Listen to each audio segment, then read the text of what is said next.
In this part, I want to talk about the GIS data classification.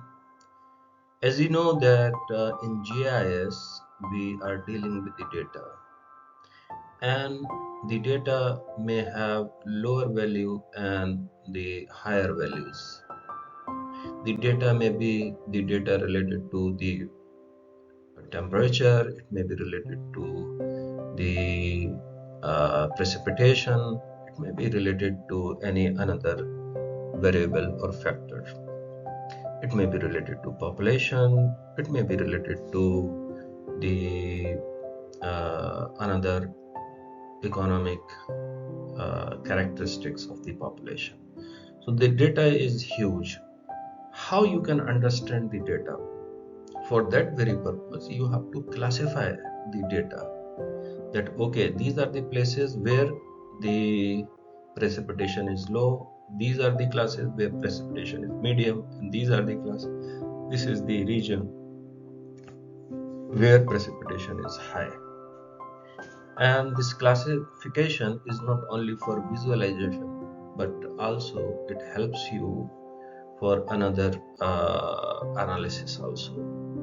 So there are different ways. Here we are talking the classification of the vector data. So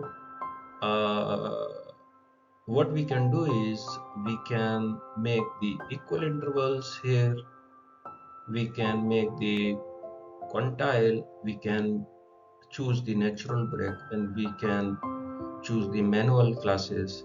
Sometimes we need to know as per the standards given already in the published work or in the report, so we have to do manual classes as per the need. And here this is the standard deviation, which is useful especially for the research purposes. So you can write that okay, as many places or the areas belongs to which standard deviation section or sector or part. So we will learn about this GIS data classification in ArcMap.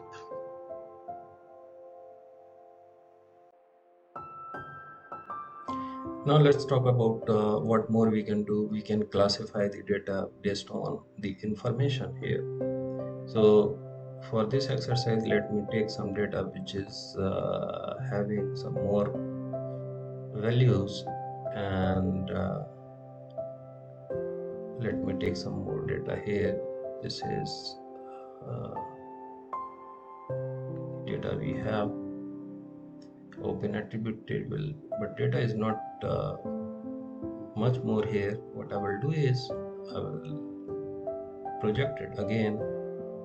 You take this data and you can change it into the projected coordinate system. Just to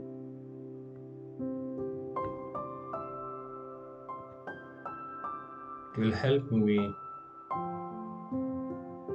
to show you the classification. Make it double, and you can make it as the name area, and here I want the area in square kilometer. So there are 775 districts are having the area like this, and I want to classify this one. So what I will do is, for the classification, you can right click, you can go to the property,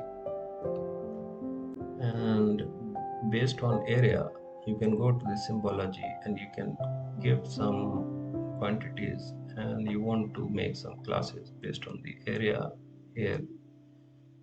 So as you can see here, those districts are having larger area are in red color or yellow color, and the districts which are having the small area are in the blue color. So all this classification is in your hand. You can increase the classes or you can decrease the classes. The important thing is here, what is the classification scheme? When you will go to the classify, there are different methods. You can classify manually, you can give equal interval, defined interval, you can go quantile also, natural breaks, and you can give the standard deviation. If you are interested for standard deviation, the first standard deviation difference is here, and you can make it okay, then do it okay.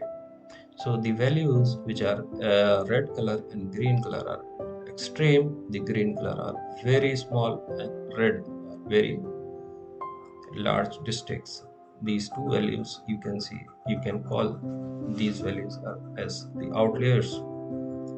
So there are different classes which you can use with the help of the attribute values.